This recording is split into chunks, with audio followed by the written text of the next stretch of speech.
Hello my dear student, welcome to back my YouTube channel NK classes. तो दोस्तों, जितने भी विद्यार्थी दोस्तों 12 मार्च को हिंदी का पेपर देने वाले हैं, तो दोस्तों ये वीडियो उनके लिए काफी इंपॉर्टेंट होने वाली है, क्योंकि दोस्तों आज की इस वीडियो में आपको कक्षा 10वीं का दोस्तों 2025 का दोस्तों हिंदी का वायरल पेपर बताने वाला हूं। तो दोस्तों, यदि आप लोग इस पेपर को सोल्यूशन कर लेते हो तो कुछ क्वेश्चन दोस्तों आपको बोर्ड एग्जाम में इस पेपर में से देखने को मिलेंगे।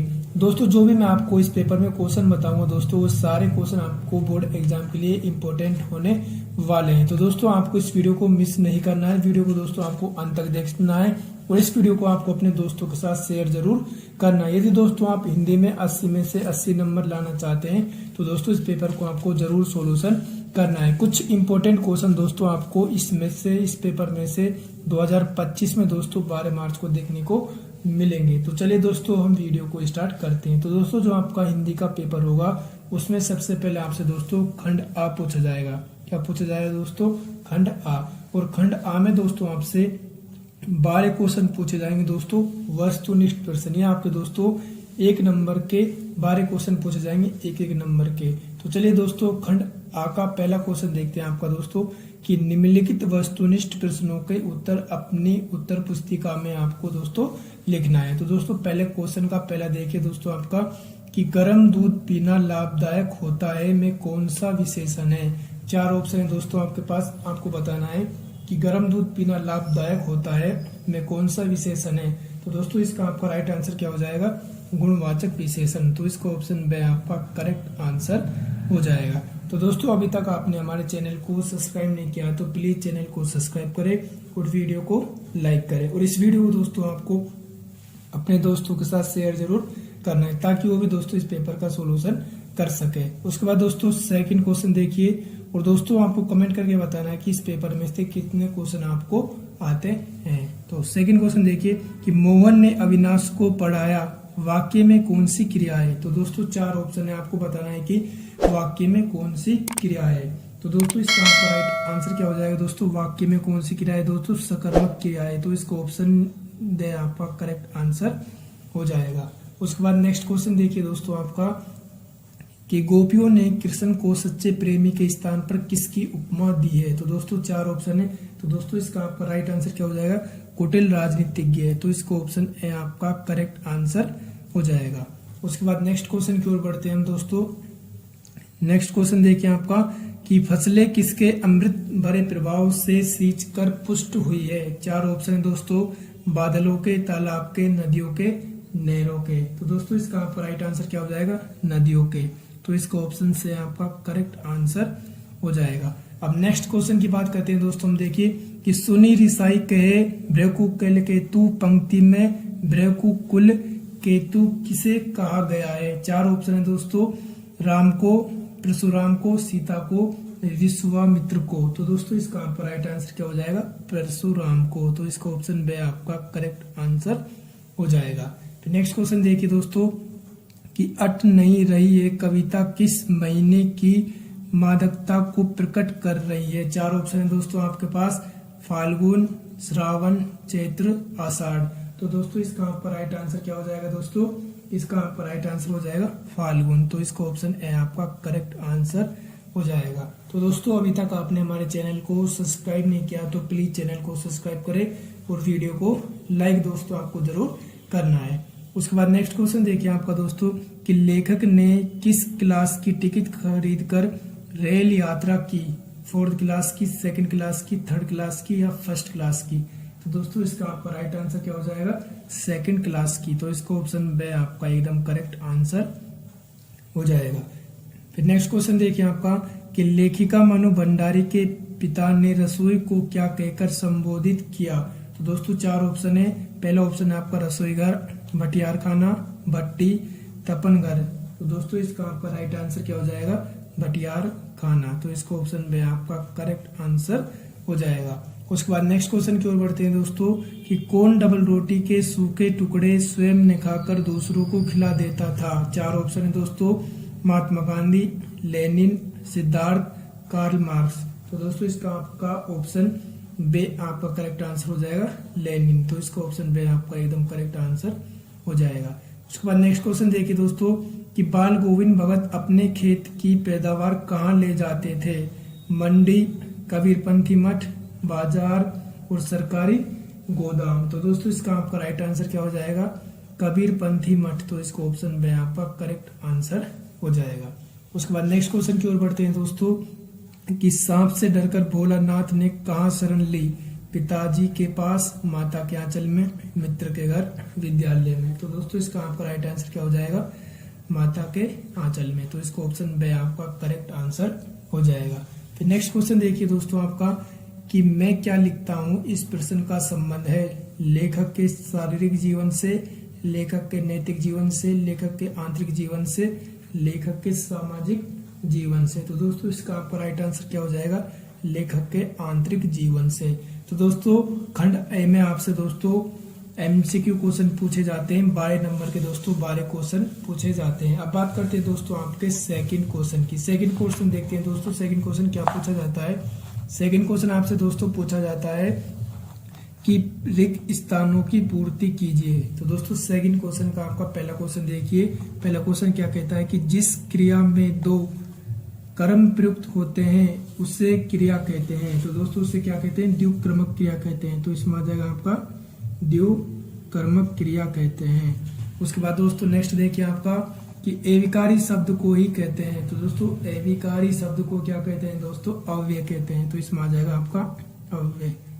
एविकारी शब्द को दोस्तों अव्यय कहते हैं। उसके बाद देखिए, समास के दोनों पद समान रूप से प्रदान होते हैं।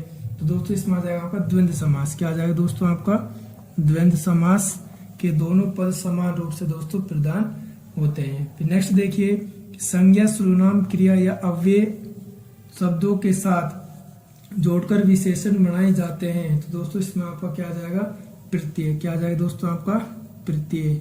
इसमें आ जाएगा आपका दोस्तों प्रत्यय। उसके बाद नेक्स्ट देखिए, संज्ञा के स्थान पर प्रयुक्त होने वाले शब्द को क्या कहते हैं दोस्तों? सर्वनाम कहते हैं। क्या कहते हैं दोस्तों? सर्वनाम कहते हैं। उसके बाद नेक्स्ट क्वेश्चन देखिए, कि उपसर्ग वे शब्दांश है जो शब्दों के आरंभ में जुड़कर शब्द के अर्थ को बदल देते हैं। यहाँ पर क्या है दोस्तों? आरंभ में जुड़कर शब्द के अर्थ को क्या करते हैं दोस्तों? बदल देते हैं। सेकंड क्वेश्चन दोस्तों आपसे 6 नंबर का पूछा जाएगा। प्रत्येक क्वेश्चन दोस्तों आपका 1 नंबर का पूछा जाता है, यानी रिक्त स्थानों की पूर्ति कीजिए। उसके बाद दोस्तों हम बात करते हैं आपके तीसरे क्वेश्चन की। तीसरा क्वेश्चन देखिए दोस्तों क्या कहता है, कि निम्नलिखित अपठित गद्यांश को पढ़कर दिए गए प्रश्नों के उत्तर अपनी उत्तर पुस्तिका में आपको दोस्तों लिखना है। तो दोस्तों आपको क्या करना है कि ये अपठित गद्यांश है दोस्तों, इस अपठित गद्यांश को दोस्तों आपको ध्यान पूर्वक पढ़ना है और इसके नीचे कुछ आपको ये प्रश्न दिए गए दोस्तों, इन प्रश्नों के उत्तर दोस्तों आपको ये छांट कर लिखने हैं। तो दोस्तों तीसरा क्वेश्चन आपका 6 नंबर का पूछा जाता है। प्रत्येक क्वेश्चन आपका दोस्तों 1 नंबर का पूछा जाएगा। तो ये कुछ प्रश्न है दोस्तों, इन प्रश्नों को उत्तर आपको इसमें छांट कर लिखने। जैसे पहले प्रश्न देखिए, प्रस्तुत गद्यांश का उचित शीर्षक दोस्तों आपको इसमें से छांट कर लिखना है। फिर दूसरा कि किन कार्यों के पीछे आदर्श होते हैं, आपको इसमें छांट कर बताना है। तीसरा कि भविष्य में सबसे बड़े महापुरुष के रूप में किसे याद किया जाएगा। चौथा कि गद्यांश में गांधी जी का क्या संदेश दिया गया है। पांचवा कि कौन मरकर भी अमर हो जाते हैं। और छठा है कि मृत्यु शब्द का विपार्थिक शब्द गद्यांश में छांटकर आपको दोस्तों लिखना है, यानी उसका अपोजिट लिखना है। उसके बाद दोस्तों अब बात करते हैं आपके चौथे क्वेश्चन की। चौथा क्वेश्चन दोस्तों आपसे पूछा जाता है। देखिए दोस्तों चौथे क्वेश्चन में क्या पूछा जाता है। चौथा क्वेश्चन देखिए दोस्तों, कि निम्नलिखित अपठित गद्यांश को पढ़कर दिए गए प्रश्नों के उत्तर अपनी उत्तर पुस्तिका में आपको लिखना है। ये दोस्तों आपका अपठित गद्यांश है। इस अपठित गद्यांश को आपको ध्यान पूर्वक पढ़ना है और इसके नीचे आपके पास कुछ क्वेश्चन दिए गए दोस्तों, इन क्वेश्चनों के आंसर आपको इसमें से छांट कर लिखने। ये भी दोस्तों आपके 6 क्वेश्चन 6 नंबर के पूछे जाते हैं। पहला क्वेश्चन देखिए, कि प्रस्तुत गद्यांश का उचित शीर्षक लिखिए। इसमें से आपको उचित शीर्षक आपको बताना है। फिर दूसरा कि देखिए दोस्तों, मेखलाकार पर्वत आपार में किस पर्वतमाला का वर्णन हुआ है। तीसरा कि अपने सहस दृग सुमन फार पंक्ति का क्या अर्थ है। नेक्स्ट कि हिमालय से कौन सी पवित्र नदी का उद्गम होता है। नेक्स्ट कि झरते हैं जाग भरे निर्झर पंक्ति में निर्झर से क्या आशय है। फिर नेक्स्ट कि हिमालय के चरणों में ताल कैसा प्रतीत होता है, आपको बताना है। उसके बाद दोस्तों हम बात करते हैं आपके खंड बा की। खंड बा देखिए दोस्तों, खंड बा में आपसे क्या पूछा जाता है कि निम्नलिखित लघुवात्मक प्रश्नों के उत्तर लगभग दोस्तों आपको 40 शब्दों में लिखने हैं।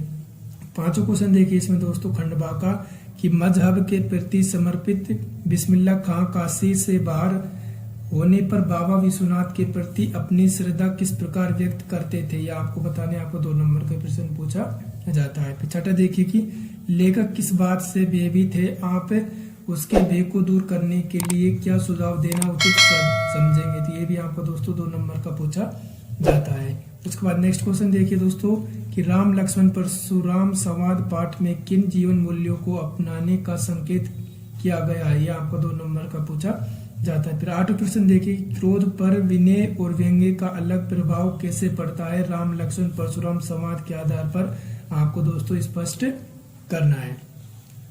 9वां क्वेश्चन देखिए कि मैतारी के हाथ पर से खाने पर बच्चों का पेट भी भरता है, ऐसा क्यों कहा गया है, माता के आंचल पर अध्याय पर दोस्तों पाठ के आधार पर संक्षेप में आपको लिखना है, ये भी आपका 2 नंबर का क्वेश्चन है। उसके बाद 10वां क्वेश्चन है कि नारद ने धर्म चक्र की क्या विशेषता बताइए, साना साना हाथ जोड़ी अध्याय के आधार पर दोस्तों आपको लिखना है।